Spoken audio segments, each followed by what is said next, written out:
Buenas tardes a todos. Good evening, everybody. I think that you can hear me. I'm Víctor Aguado, the Research and Positioning Brand Positioning Manager in Telefónica. First of all, I would like to say thank you on behalf of Telefónica for attending. It's many of you who have attended despite the restrictions, the rain, and I know that there are many people on the internet, so thank you very much for being here today. Today we're going to speak about personal relationships, connections, and the personal benefit that creates to have a good relationship, to be connected with the other people. And this is highly related to Telefónica's goal. So every brand, every company has a goal. This is the way to live. It goes beyond the economic profit, and it's highly linked to their values. And Telefónica's goal is to make our world more human, connecting people's lives. For those of you who don't know the goal that Telefónica has, we're going to play a video.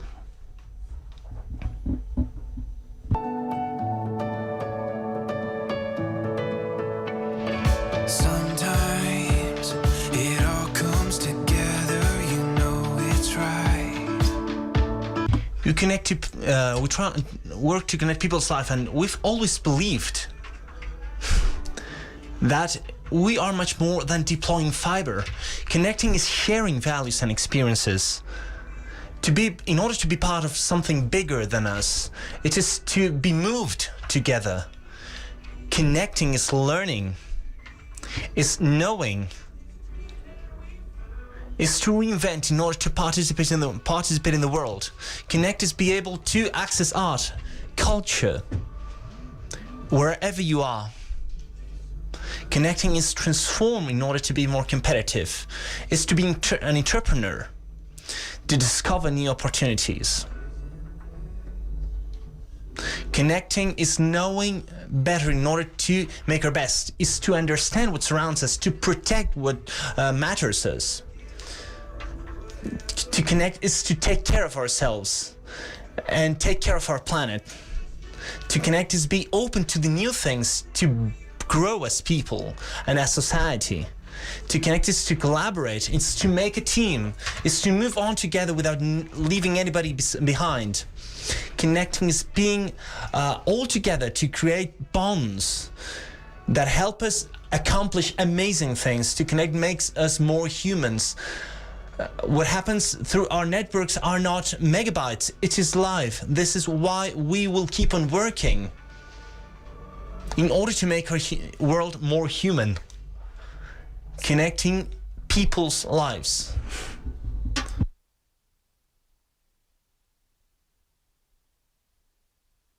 To make our world more human, connecting people's lives. This is why we are going to talk to Bob, who was a great inspiration when we were sure that this was our goal. And as our president says, our goal has never been as relevant as it is right now. And we have conducted some researches that prove so. We're going to present a research that we've conducted between February and March 2021. And as soon as we can see it on the screen, let me tell you, we have conducted research, quite a big research, with a qualitative part and a big quantitative part. We have had 8 focus groups with different ages. It has been a very wide research between 18 and 72 years old, and we have conducted quantitative researches, around 1,500 interviews among different age targets and by regions. We've touched every region possible, and we've not only conducted research as in Madrid and Barcelona, this is the usual thing. We've moved to Valladolid, to Seville. We have had focus groups in La Coruña, etc. So it's a research that has been conducted almost 1 year after the pandemic broke out. But the pandemic was still very present in every insight that the consumer has given us. So let's get into the research. So this presentation will be around 10-12 minutes. I know that the important thing is to listen to Rafa and Robert, but this presentation is highly linked to the research by Robert Waldinger. So let's start with the presentation. And this research, what we've done is to investigate how Spanish consumers perceive the personal relationships. Yeah, it seems that the screen didn't work. And now I am where I wanted to be. Personal relationships. We see how Spaniards react with personal relationships. 81% of the people of the survey say that personal relationships are key for their lives. And what are they key for, or why are they key for? We've seen that in the qualitative data, we've seen that naturally consumers said that personal relationships for them encompassed all the physiological needs, the needs that have to do with safety, self-realization, activities, to be part of a group, etc. So this is why we have brought the pyramid of Maslow. So spontaneously, they spoke about all these things. There's a great consensus in all these benefits given by the personal relationships. There's a great consensus in the sense that you can get to know the others. You have the support that you need in order to keep it up, with no difference among the different generations. But there are some nuances that we want to bring here. And this is why, among young people, the main benefit, or one of the main benefits of the personal relationships, is helping them create their own image and make it visible among the others, among the adults. The physiological part, the part of covering that physical and psychological need of having a relationship with the others is much more important compared to youngsters. But as I'm saying, there's an important consensus. So throughout the presentation, you'll watch a couple of clips that come from the qualitative research that we've made. This statement says that personal relationships for the consumers are like oxygen. Without personal relationships, you feel dead, you are not alive. And without any kind of doubt, this comes related to what has happened during the lockdown because of the pandemic. And regarding the qualitative data, we were trying to raise the consumers and to take them out from this pandemic time, but equally they were saying that personal relationships were key. So let's close this part with this testimonial.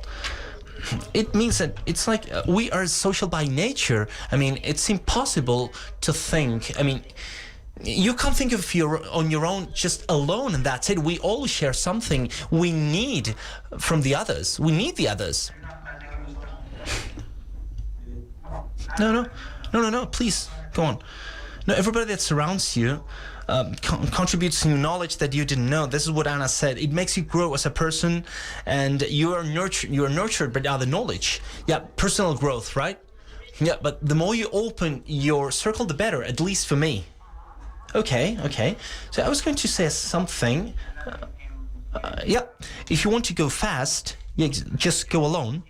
But if you want to go far, go with others. It is we've brought the example of these youngsters from Barcelona, but the truth is that in every group, in every region, and with every age, they said basically the same. Personal relationships, etc. This connection was the oxygen on a daily basis. So let's link this chapter with the next one, with the remark that Joan made. Joan mentioned an African remark. It said that if you want to go fast, go on your own, but if you want to go far, go with someone else. Now we're going to speak about the different kinds of relationships. We have different groups of relationships, and we've asked the consumer, we've asked the Spanish society how they, how important these groups are, how important these relationships are for them.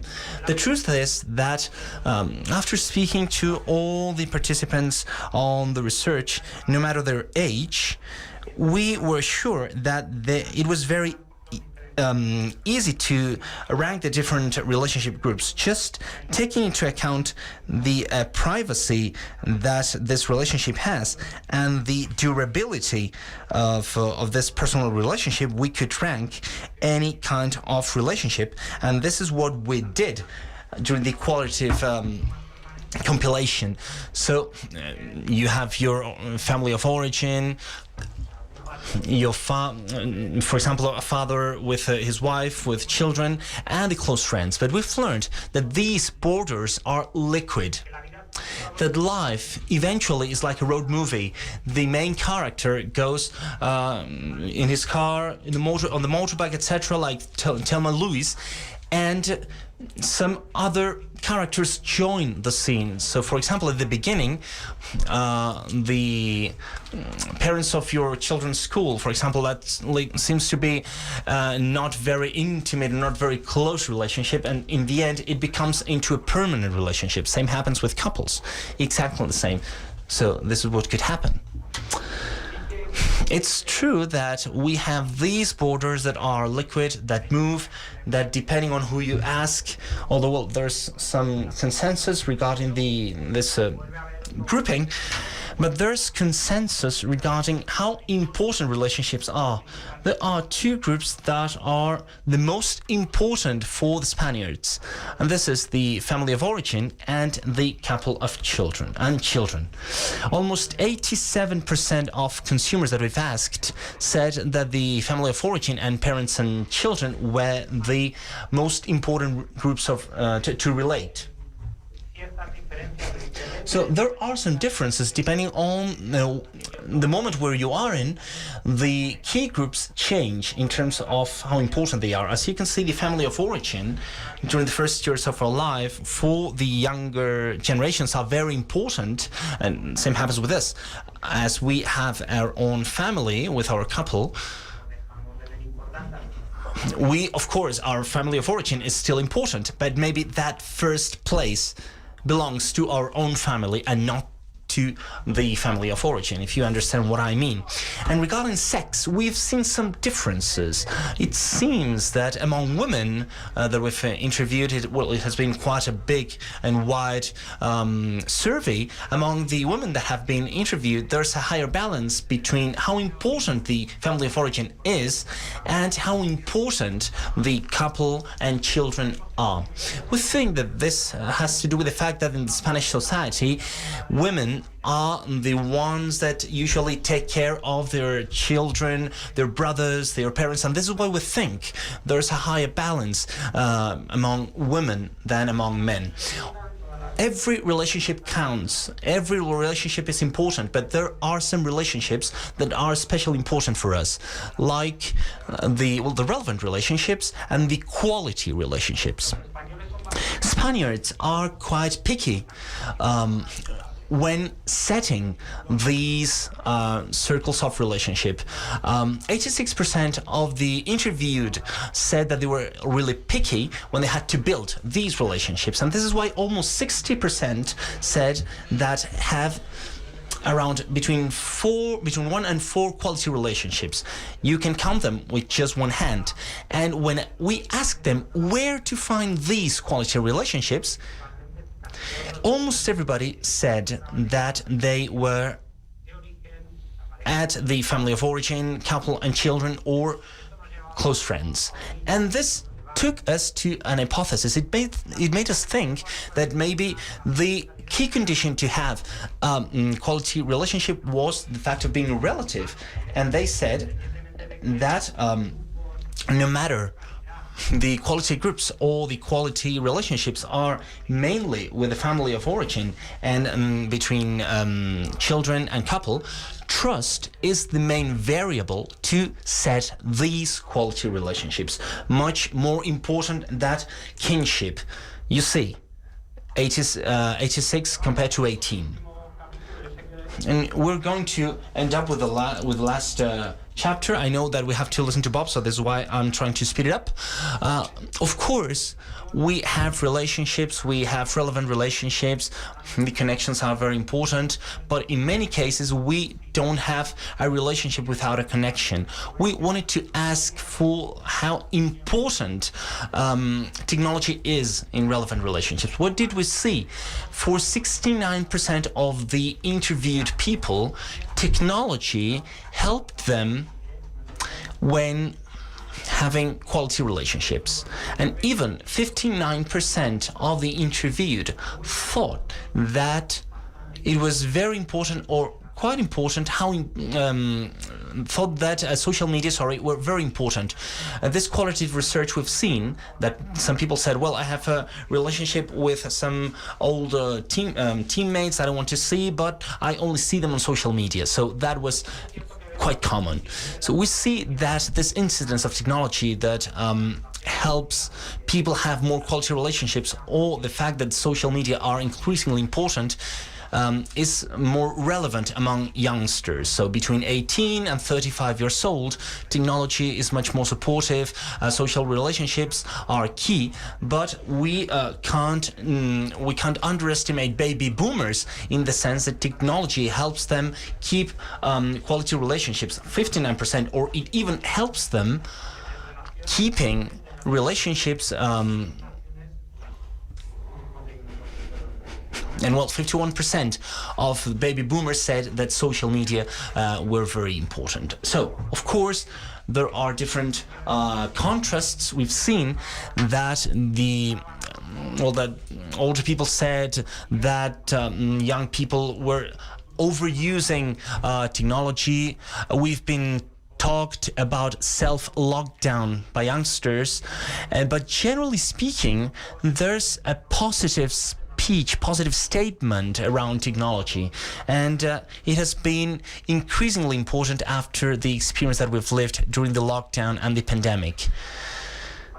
So in order to prove what I'm saying, I'm going to put the example of this baby boomer from Madrid that talked about technology and what it had meant for him. Of course, we need to consider technology. Thanks to technology, video calls, WhatsApps, etc., we've been able to be connected. Carlos is right, and we should take advantage of it. Technology companies have always been saying, "Oh, damn it, I can't go out from here because I'm totally locked right now." God bless technology. God bless technology companies. So there are different tensions, some controversies, etc., but we have a positive speech regarding technology. And with this, we are done with this. We've seen that personal relationships are key for the Spanish consumer, that the quality relationships are mainly among families, couple, and children, and that technology plays a key role in keeping these personal relationships. And now I'll give the floor to Rafael Fernández de Alarcón, and manager of the brand and research manager. A big round of applause.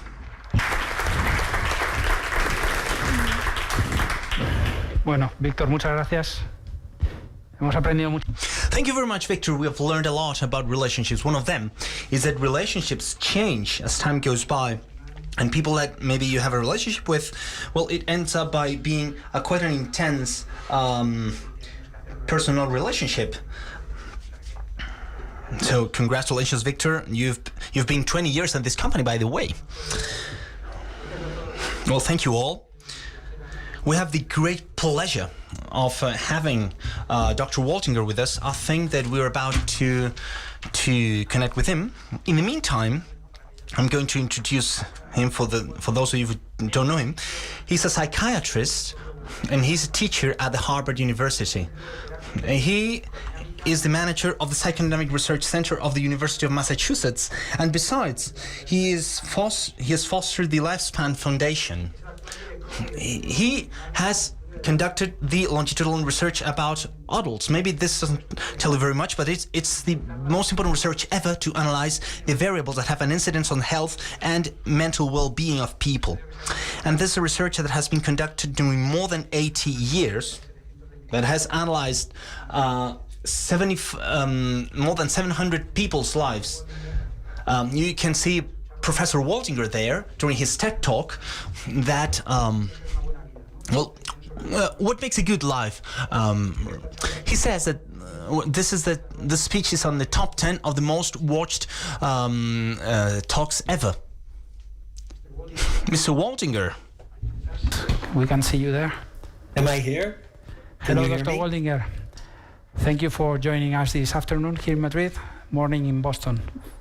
It's a pleasure to be here. Thank you for having me. Well, thank you very much.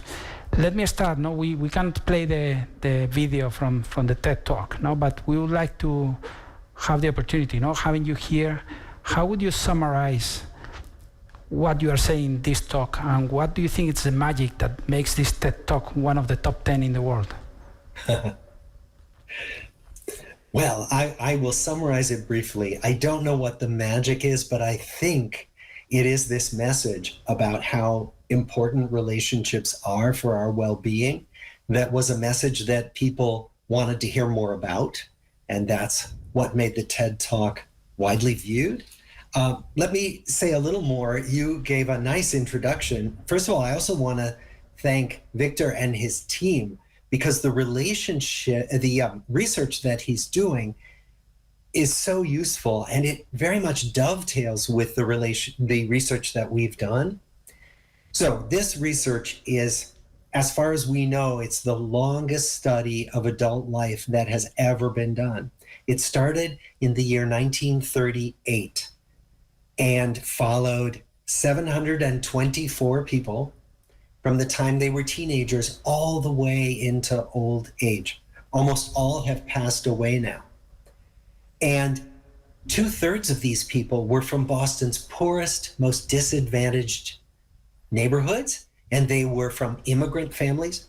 And 1/3 of these people were students at Harvard University in 1938. And what's unique about this study is that we studied entire lives.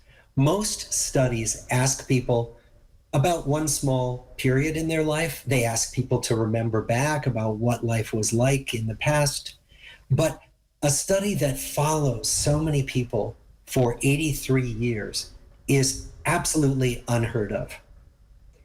And we've had very few people drop out of the study, and that's important because usually so many people drop out of a long-term study that scientifically it's not useful anymore to continue the study.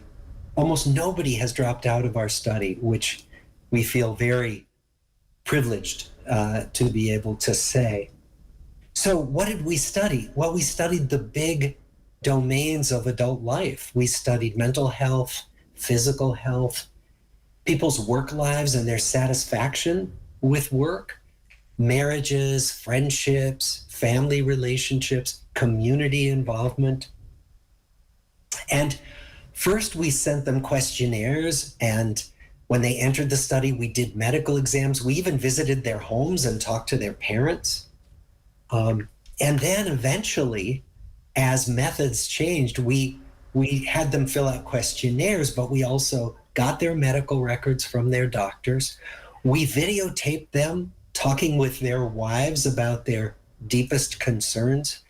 And eventually we got blood for DNA, which I think is miraculous because in 1938, no one even knew what DNA was. And now we're able to study it. We've done brain scans. We've done so many things as the ways of studying human life have changed over time. So we found two very big findings. Now, we've published over 200 scientific articles and over 9 books. Actually, we're about to publish our 10th book. But there were two main things that stood out among all the things that we found these many years. The first was that taking care of our physical health matters enormously. And this is something we all know, but scientifically we found that the effects of taking care of yourself are profound. One of our study members said, take care of your body as though you were going to need it for 100 years. So what does that mean? It means getting regular exercise. It means getting health care when you need it. It means eating well. It means not using tobacco, not using drugs, not abusing alcohol. So all of that probably sounds like what your grandmother would tell you to do, but science tells us that it's really true. And what that means is that if you do all these things, you are much more likely to stay healthy longer and to live longer. But the second thing we found, which we did not expect, was this finding about how important relationships are for our health. When we had followed our study members all the way into their 80s, when they were 80 years old and beyond, and we wanted to look at what did we learn about them early on that predicted who was going to stay healthy and who was going to be happy and who was going to live longer. And what we found was that having more relationships and warmer, friendlier relationships with people was one of the strongest predictors that you would stay healthy and happy and live longer. And at first we didn't believe those findings. We thought, how could our relationships actually change our bodies and affect our physical health? And so we began to look for how it actually works. How does that happen? And I can tell you more about that when Rafa and I talk in a few minutes. But what we found is that leaning in to our relationships, paying more attention to our relationships has tremendous benefits for us, both physically and psychologically. And so, as you heard in the introduction, we formed a foundation, the Lifespan Research Foundation, to take some of these research findings and bring them to the world in a form that people can use so that people can really learn about this and learn about how to make their lives better through relationships. So I will stop here. Rafa, that may have been a longer description than you wanted. I hope that was all right. And now I'd love to talk with you more about this. Thank you, Robert. I think it was really interesting, no? And for many of us who have been watching your TED Talk, it's a summary that lights some of the things that we didn't know there. So thank you for sharing it with us. You've mentioned, no, coming to the first topic, no, you've mentioned that for many people, relationships and taking care of their physical state is something that makes them live longer, have a better body, be happier, no? I think Yes. that in a society like ours, no, where people want to be happy in the short term, in the long term, there are many myths about what happiness means, no? You being an expert in social well-being, social relationships, how do you see happiness? What is happiness for you? For me, happiness is well-being. So first, we can't be happy all day, every day. No human being can be happy all the time. So what we really want to think of are the conditions of well-being, of having our needs met and having good connections with other people, so that even on days when we're unhappy or we're in physical pain, we have support. And they help us live through the unhappy times, and people can help us share the joy of the happy times. So happiness is really more about that bedrock of well-being that we can build, even if we can't be happy all day, every day. And as you say, there are many myths. You know, if we look at all the messages we get every day from the media, for example, you would imagine that you can be happy if you just buy the right things. If you buy a new fancy car, or if you buy the right clothes, or you use the right face creams. And we can imagine that we'll be happy if we are wealthy or if we're really famous. And science tells us that that's not true, that once our basic needs are met, being wealthier doesn't make people happier. And certainly being famous doesn't make people happier. Working harder and harder and winning lots of awards doesn't make people happier. So those are some of the myths that we're always having to work with and work against as we try to make our own choices for how to live our lives. Thank you. Talking about happiness, we are really happy about your findings of the study, no? Because for Telefónica, as Victor explained before, our purpose as a company is to make our world more human by connecting people's lives. So it's all about connecting people's lives, it's all about relationships. And you mentioned before that relationships do have an impact in your physical body and in the way that you behave. No? But I would like to learn a little bit more from you, Dr. Waldinger, on how does this work? No? How it can be that relationships do have an impact in your body. We have spent the last 10 years trying to answer this question scientifically, Rafa, and it's hard work. And many other research groups are studying it as well. One of the best ideas, theories about this is that life is full of stress, as we know, and that stress is something that we all have to manage, and including in our bodies. So if you think about it, when you're frightened or you're angry, you can feel your body change. You can feel your heart rate increase. You can feel your head start to pound. Many things happen to us physiologically. And that response is normal. But if we are chronically stressed, then we never get back to our baseline. Our bodies are constantly revved up, if you will. And that changes our body chemistry. It changes our cardiovascular physiology. And what we find is that good relationships with each other actually help us manage stress. So if you think about it, if you have a really upsetting thing happen during the day, and then you go home and you talk to somebody who you trust, and you tell them all about the problem, and they're a good listener, and they're maybe they offer some helpful suggestions, you can usually feel your body calm down. And that's what we mean by stress regulation. So think about coming home and either having difficult relationships at home and no one you can trust to talk to, or think about coming home when you have no one to talk to. Some of the people in our study had no one in the world that they could talk to about their personal lives. And we found that these people had the highest levels of stress. They got sicker earlier in their lives, and they lived shorter lives than the people who had relationships that helped them manage the usual stressors of everyday life. Really impressive, Robert. And building up on that question, no? It's clear that having good relationship is good for your health. What do you think is worse, to have no relationships or to have bad relationships? You're asking all these wonderful research questions.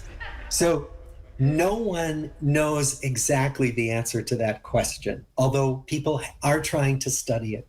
There has been a study of marriages that has shown that really difficult marriages where the couple is fighting all day, every day, that those marriages are worse for your health than getting divorced.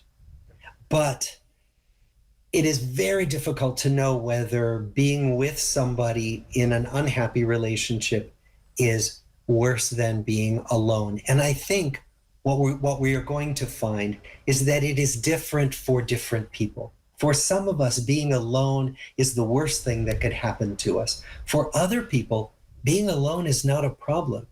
And so as with many things when we study human life, as we say in English, one size does not fit all people. Okay, thank you for the answer. And so each one has to take its own recipe, no, on how to live his life, no. As you know, we work for Telefónica and we are a telecommunication company. So our job is to connect people. How important are connections for relationships? How important is the frequency where you connect with someone you love, with someone you work for? I mean, can you have a relationship when you don't see another person for a year? Or how do you define the frequency of connections for relationships? You certainly can have relationships, and I think many of us have them. People you haven't seen in a year or even 5 years or 10 years, and you see them again and it's just like old times and you feel connected again. So there are relationships like that. But I think what our research shows is that most of us need relationships with people who we see often, people we see every day or at least every week. The other thing that we've found that's surprising to me is that it's not just our closest relationships that make us feel better and protect our health. That yes, it's important to have a romantic partner, relationships with children and parents and other family and good friends. But the person who delivers your mail, the person who you see in the grocery store, who helps you pay for your groceries, those people who you exchange a friendly word with are important in your life because they help us, they remind us of our connections. They often provide little exchanges of positive feeling between people every day. And so what we are finding is that those casual relationships are actually much more important for our health and our well-being than we originally thought they were.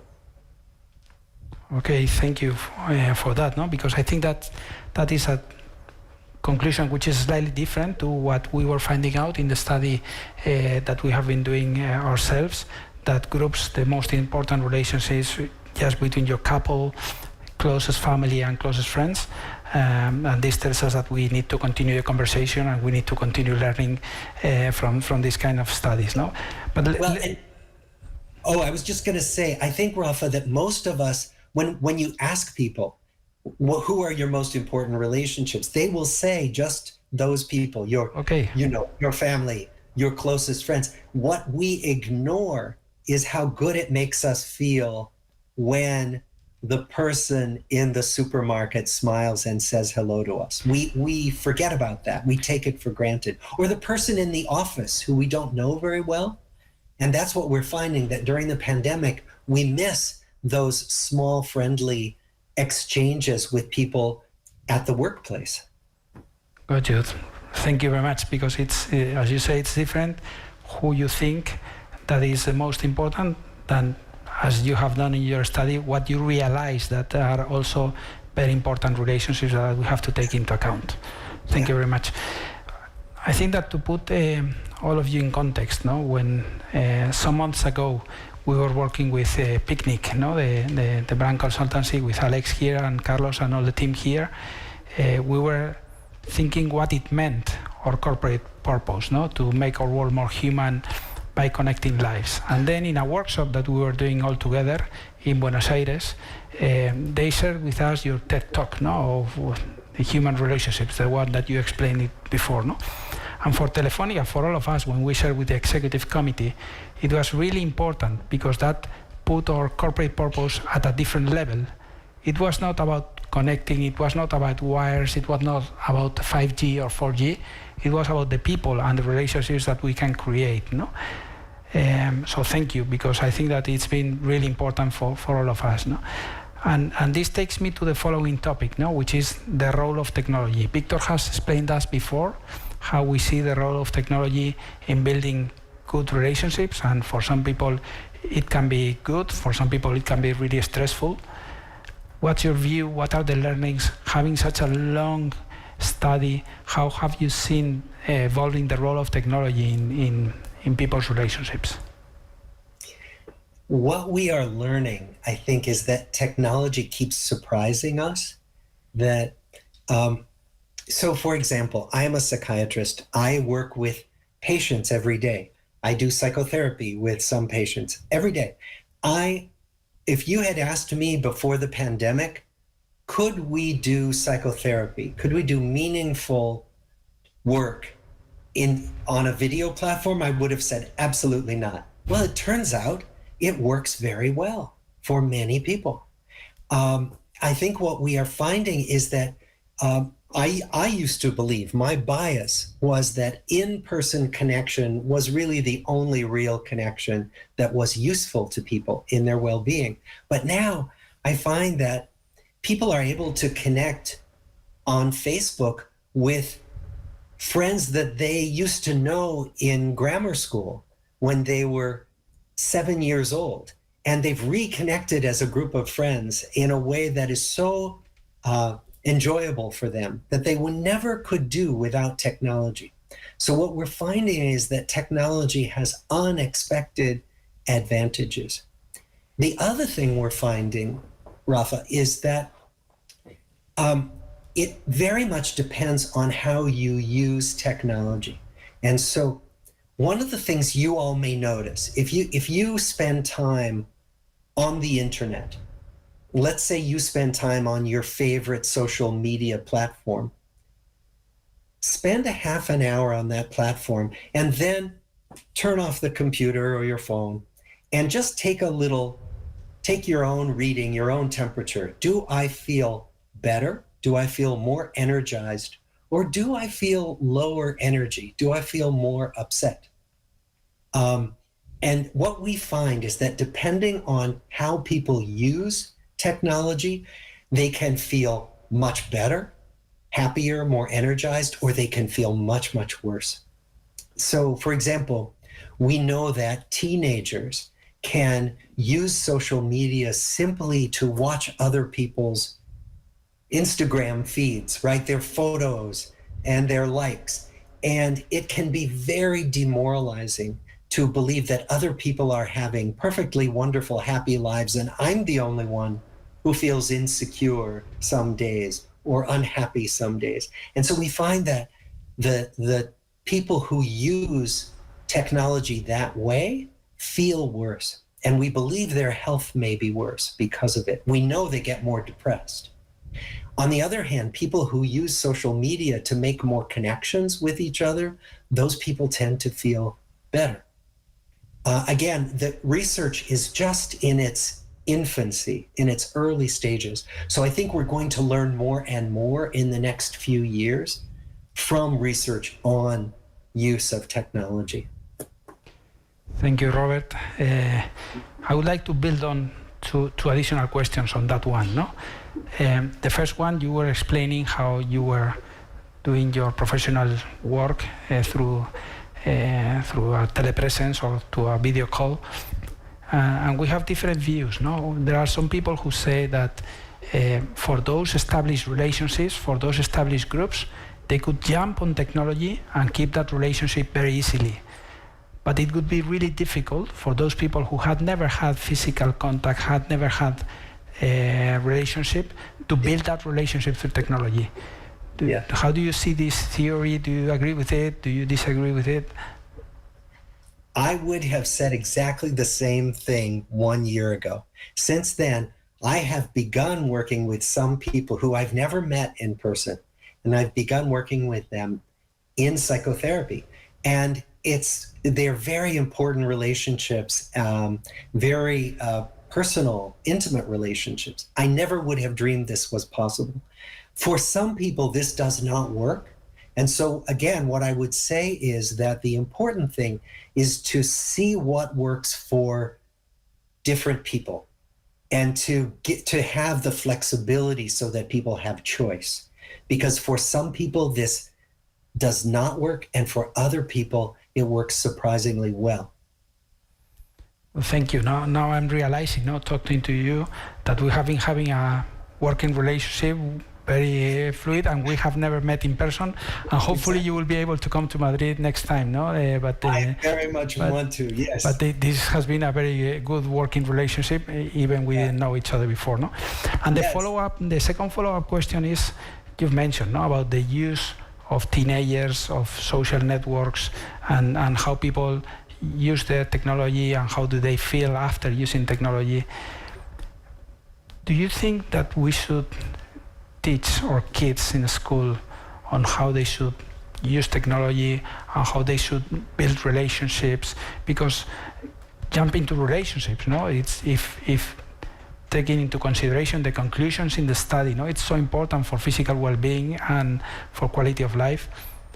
We are not paying a lot of attention to that in schools. How do you see that? What are you doing from Lifespan Foundation to help this? Yes. You're absolutely right that we do not think of these kinds of emotional skills and life skills as something to be taught in school.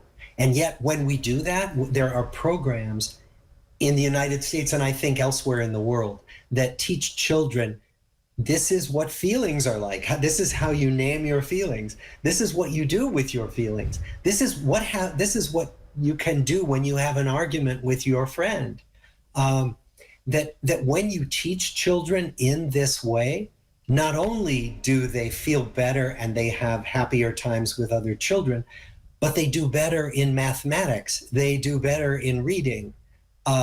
They get into trouble less with their teachers. They're better students. So what we find is that the benefits of this kind of socio-emotional learning, we call it, are tremendous. And we're finding that with adults too. So we've created this program, it's called Roadmaps for Life Transitions, that is a program that helps adults with this, helps them to think about where they are in their lives and what they would like to improve in their relationships with other people, what they value the most in their life, and how they can express that more in their day-to-day activities, all those kinds of things. And what we find is that people feel so much more connected to themselves and to the world when they're allowed to think about these things and learn about it. So my hope is that we will do much more of this for our children, but also for ourselves, because it's so valuable and the benefits are enormous. Thank you for that job, and for all the efforts that you are doing. Let me put you in context, where we are here sitting in Madrid, listening to you very attentively, is Espacio Fundación Telefónica. Fundación Telefónica is a part of Telefónica that takes care of the social activity and the welfare for society. And one of its pillars is education and employability. And it does have a lot of activity both in Europe, in Spain, and in developing countries like Latin America, Africa, and other regions. Do you think that learning about relationships is something that is equally important in developing countries and developed countries? Is this something that some people take as a secondary phase once they have met other needs, or should be equally important all across the world? It's equally important everywhere. I mean, because if every human being needs these kinds of skills and needs help in understanding how we work as human beings and how to work with each other. That said, it has to be done in a space where people feel safe enough to do it. So if you feel in danger, or if you haven't had enough food to eat that day, it's very difficult to do this kind of work. So yes, we need to take care of people's basic needs first. And once we do that, it's really important to do the rest of this, because as we get along with each other better, we can distribute the resources of the world more equally. part of the reason for this inequality is how much conflict we have with each other and how many barriers we build up. Thank you. And from your position as professor at Harvard University, what's your experience in the role of technology providing access to the best talent of the world, that you are having the best professors? No? Do you think that people all across the world, educational barriers are disappearing and people can access colleagues, teachers, people that help them to evolve in life through those relationships? That's certainly my hope. And we've seen a lot of it. We've seen people be able to learn things through technology that they would never be able to learn. Everything from how to repair a faucet in a bathroom sink to how to do sophisticated statistical analyses in my research. I mean, think of all the videos that are available to us now. And in addition, then, the knowledge that we can get from each other, right? So professors who teach, business people, I imagine you're able to consult with other people more easily than you could in other parts of the world through this technology. And so in that sense, I think technology has tremendous possibility for the distribution of knowledge to more and more people who can use it. Thank you. We're coming to the end of our presentation, no? But I would like to ask you, before letting you the final closing remarks, no? But I would like to ask you, how do you see the interest and the effort from Telefónica to understand our corporate purpose and to make a positive impact in society? And in general, how do you see corporations and brands getting closer to society and trying to have an impact besides selling products and services? Yes. I mean, in many ways, I see corporations now as doing more good than many of our political institutions. I know that's terrible to say, but I think it is the truth. I mean, if you think about it, some of the activism for climate change has come from corporations. Some of, this activity toward helping people connect with each other better, that's happening in political climates where politicians are telling us to build more walls and to keep away from people and who the enemy is. And so I think in some ways it may be that enlightened corporate culture may be some of the best future we have when our political institutions aren't able to do this for us. And do you think it's genuine interest from corporations, or do you think it can be greenwashing at some times? What was the last part? I didn't hear. It can be greenwashing, just trying to appear to do good, even if you don't have a real interest in doing that.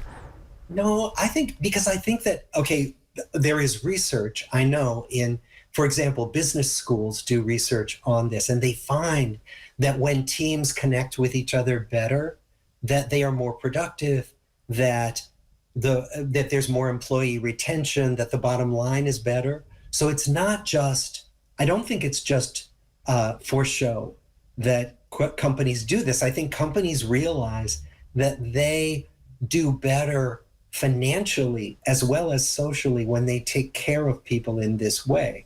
So we have a saying in English, a rising tide floats all boats, that if you contribute to well-being among the people in your world, many, many things will improve. Thank you. And we at Telefónica, we clearly understand, and we are really committed to this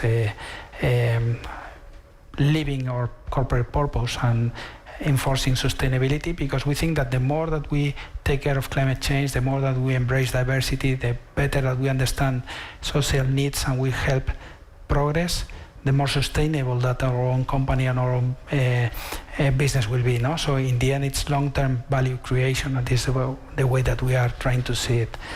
Yeah. Okay, it's been very fast, but we are coming to the end. I would like to before giving the last word to Dr. Waldinger, I would like to thank him for joining us today. And I would like you to close the speech with a final message about relationships and how important they are. That should be the starting message next time that you join us, hopefully here in Madrid. So thank you for joining. Yes. I think my closing message would be the message that that you at Telefónica are sending to the world, which is about connecting, because and what I would ask everybody here to do is listen for the messages you get that tell you to disconnect, that tell you to divide yourself and separate yourself off from certain people and certain things. And I would listen to that and realize that those people are not interested in our well-being, and that this message of connection is probably the most vital message that we have, because everything else flows from that. Climate change flows from that. Diversity, equity, inclusion flows from that. And so this message of connection really ought to be the bedrock of everything we do. And thank you so much. I can't wait to come to Spain and to be with you all in person. That would be a great pleasure. Big round of applause for Mr. Waldinger. Yeah, thank you.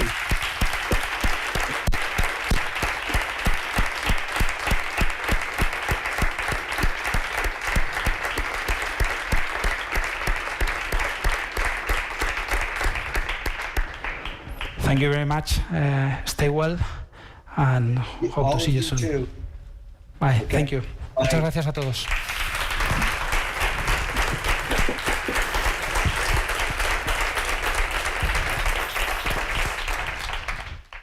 Muchas gracias.